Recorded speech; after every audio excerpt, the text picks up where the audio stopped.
everybody. Happy holidays and happy new year to everybody.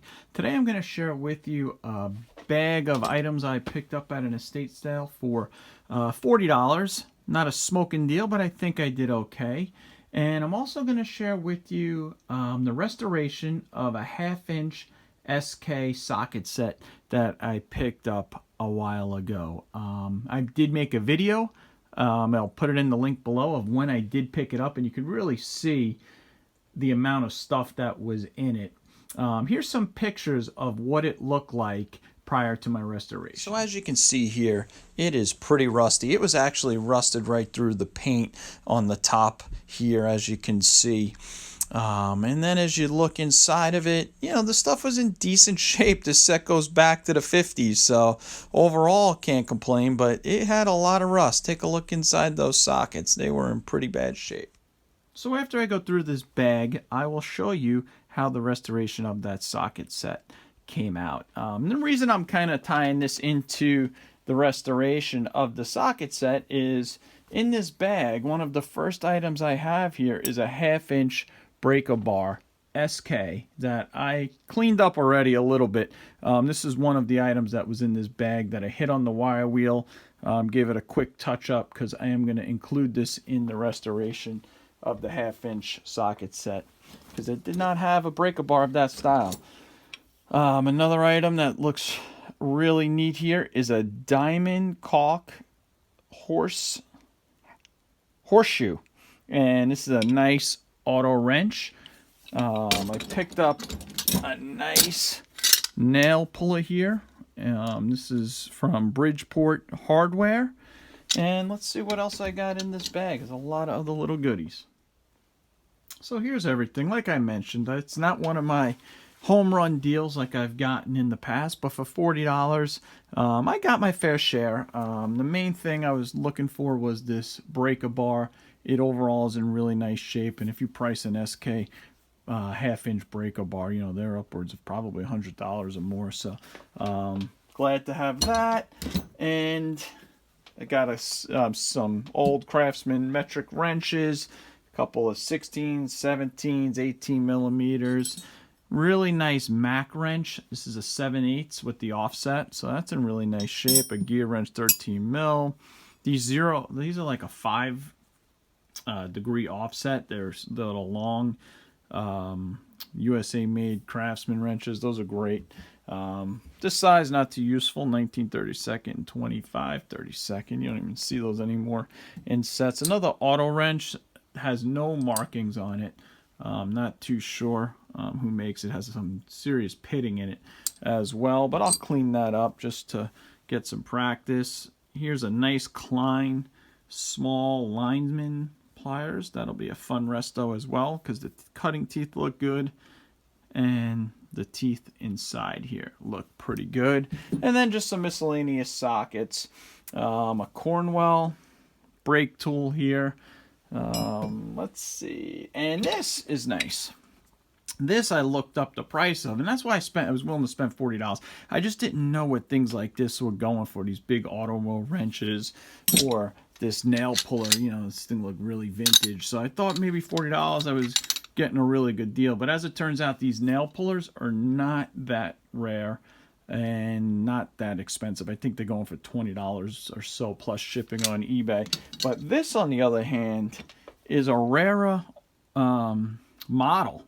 This one, Diamond, Duluth, Minnesota. This size, I looked it up. They're getting upwards of $40 for this particular one. I guess maybe because of the size and the rarity of it. It is in really nice shape, so that'll be fun to clean up. Now, let's take a look at how the sockets. The first thing I did was get the sockets out of the tray and soak them in Evaporust. And this was a few day process. I taking my time, soaking them, brushing them.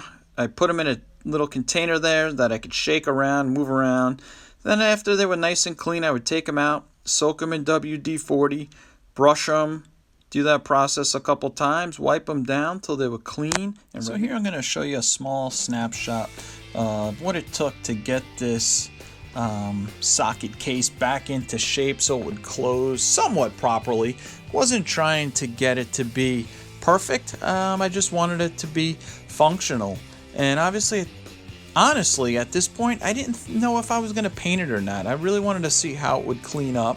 I had to bang away at it here, and I probably spent the better half a day getting the dents out, sanding it down. You don't see in here I used my Dremel tool for a lot of the cleaning up of the different parts around the latches and so forth. And I also used the belt sander. So did have a casualty. My Dremel tool did pop and go down. You got to see what's going on with that as I was working on this project. But luckily I was able to get it completed. And I'm pretty happy with the way it cleaned up, but there are a lot of dings and dents still. I'm not going to do body work on it, so it's as good as it is going to get.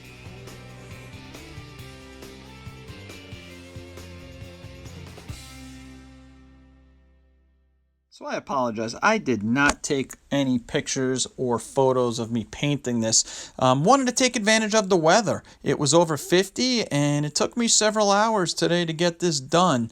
And then I let it dry overnight. But it would, after I sanded it, it was down to bare metal. So I used a primer, self-etching. And then I used a Rust-Oleum paint that had a primer in it. And then ultimately finished it with just the Hunter Green gloss Rust-Oleum, trying to get it to that SK color. Okay, so this is what it looks like done.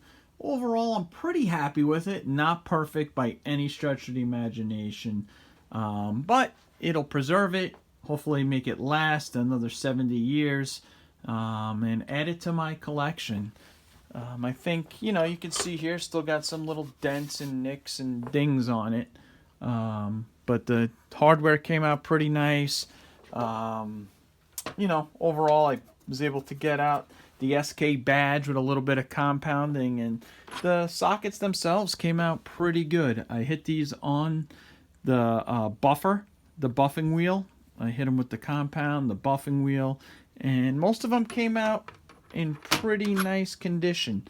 Some of them definitely show some signs of age and have been used and abused, as you can see here.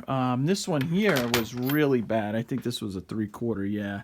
And I had to put this on the bench grinder and take out a lot of the pitting on it. But I'm pretty happy with the way it came out. It's a really all-encompassing set. It goes from, well, that I added in, but this is the SK, starts at a 7/16, and it goes up to 1 1/4 inch.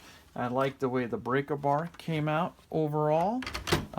Even the swivel, it's got some flop in it. It's going to need a piece of electrical tape or a piece of shrink wrap, but overall came out pretty well. The extensions came out well. What's interesting is that they do not say SK on them. I guess they were so old that they only branded the ratchet itself. Even the speed handle, the 1/2 inch speed handle, nowhere on it does it say SK. And then the ratchet, I put a little extra work into the ratchet. I put this on the buffing wheel, took it completely apart. I love the way it's so broken in. And I don't know if you could see here, I actually put this on the bench grinder, took all the little nicks out of it, and overall polished it up, and looks really nice and really well broken in. And there was a couple of sockets. This thing had a lot of stuff in it, but I really like that it had the 1/2 inch sockets in it, 12-point, 6-point. They are not the original. Obviously, these are Craftsman V-Series. I'm going to leave that in there. I think I'm going to leave this just the way it is and leave out all the other stuff that is in it, that came with it. So like I mentioned, there was a lot of sockets in that set when I got it. Thorson, New Britain, all different brands from a long time ago. But one thing that was in there that's really nice is a complete set of proto sockets. So I paid $15 for this SK set, and this one set right here of proto is definitely worth probably $40-50. And that goes from 3/8 up to, I believe, 15/16. Another really neat socket that was in here that I cleaned up is this snap-on, and that is a US Navy 1 1/4 inch. So clean that one up, and a couple other miscellaneous sockets I thought were pretty cool. Max snap-on that I did clean up. The rest I just have soaking in WD-40. One thing I forgot to mention is that I did put the liner in here. And I thought this was going to be really hard to do because these grooves are not all equal. So it's not as simple as just measuring them. They kind of taper up and down. But what I did was I cut the matting 6 by 20, laid it on here and pressed it down real hard and kind of put indentations in it. And then I was able to cut it out. And I really like the way the matting finishes it off as well. So thanks for watching today. This is my $15 SK socket set, completely restored, adding it to the collection. Not an exact color, as you can see here. Here's a set that I have, an older one, and this is what I thought I was going to do. I thought I was just going to clean it up, and like I did to this one, no need to paint it, but hey, it needed it. After I sanded it and it was down to the paint, it needed paint. When it was down to the metal, it needed paint. You can see I was just trying to compare some of the colors there to this color, the Hunter Green. It's okay. It's not an exact match, but it's okay. So here's my $40 find, minus the breaker bar that's in here, and the $15 SK socket set. So please like and subscribe, and have a wonderful new year.